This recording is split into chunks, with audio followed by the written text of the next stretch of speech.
An old friend of mine who doesn't place a high value on wealth and financial security and we were discussing the book The Science of Getting Rich by Wallace D. Wattles. The topic of discussion shifted to the query, but can anyone be successful without becoming wealthy? You should be aware of the source of questions of this nature.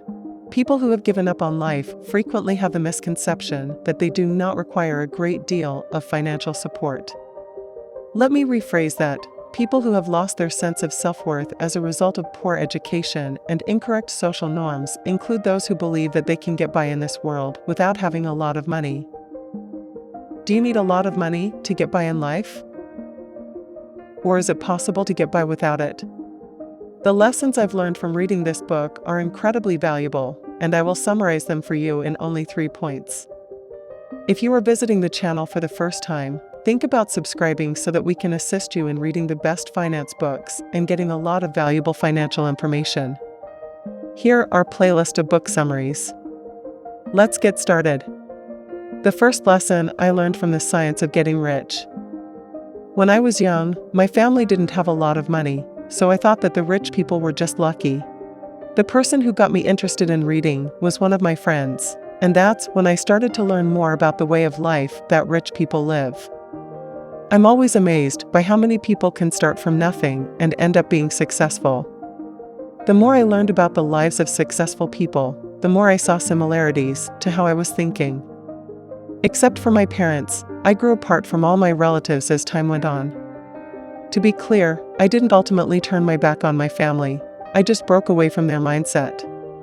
To put it simply, I stopped agreeing with their view of the world and their beliefs because I was different from them. They couldn't stand me. I wasn't born with a silver spoon in my mouth, but I was able to get out of my situation and start businesses that have made me richer than most people in my circle. Believe me, success is not some kind of magic. In the same way that math is not some kind of mysterious craft, there are some set of rules that could be used to end poverty. Formulas are also used to solve math problems. And these rules don't depend on where or how you live because, simply put, it doesn't matter. The second thing I learned from this book was about the formula for getting rich. If Wallace D. Wattles was right and there was a formula for getting rich, what is it? But unfortunately, most people don't think that formulas for making money will work, and that's because they are too simple. To give just one example, think about how much easier it is to worry about your money than to actively look for ways to make more of it. It is easier to think that making money is harder than it would be to figure out how to make enough of it. And it feels so good to think about what you don't have, rather than what you want to get. All the news from the media doesn't make things better. Even though the news is often about evil, poverty, and despair around the world, it is no secret that you would like to read or watch it every day. In fact, journalists give you sad news on purpose because they know your brain wants it. On the other side of life, people can find success and happiness. To be honest, it takes work to look at the other side of life, where there is plenty of it, but journalists wouldn't dare show it to you. Let's say you want to be rich. If you want to be rich, you cannot think about lack and poverty. If you're thinking about magnets or the law of attraction and how they work, you're right. The Science of Getting Rich tells you to think about plenty instead of lack. If you want a lot of money, there are more than $4 trillion changing hands every single day. As we look at people all over the world, from consumers who spend to the people who make things of value, how can so many people think that there isn't enough money when trillions of dollars change hands around the world every single day? Most likely, society and school have made you think that money isn't important and that you need to work for it your whole life just to feel happy. Working your whole life for money?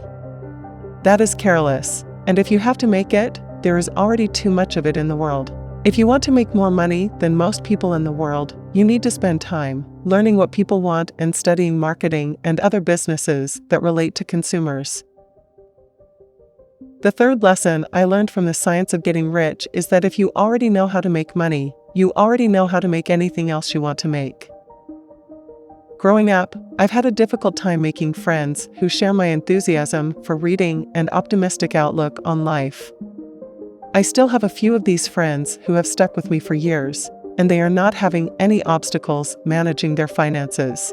If you only think positively, you will get very far in life. Think about it. A negative outlook will lead to a negative life, but having a positive attitude alone is not enough to guarantee financial success. You will need to make significant changes in order to achieve your goals. What did I overlook in this book that you believe is important for everybody to know? In your opinion, what phrase best captures the essence of this great book? I literally can't wait to get everyone's feedback on this. It would absolutely make my day. If you think this video did a great job, please show me some support for it by clicking the like button and sharing it with your friends. The video you will enjoy watching after this one is starting right now on your screen.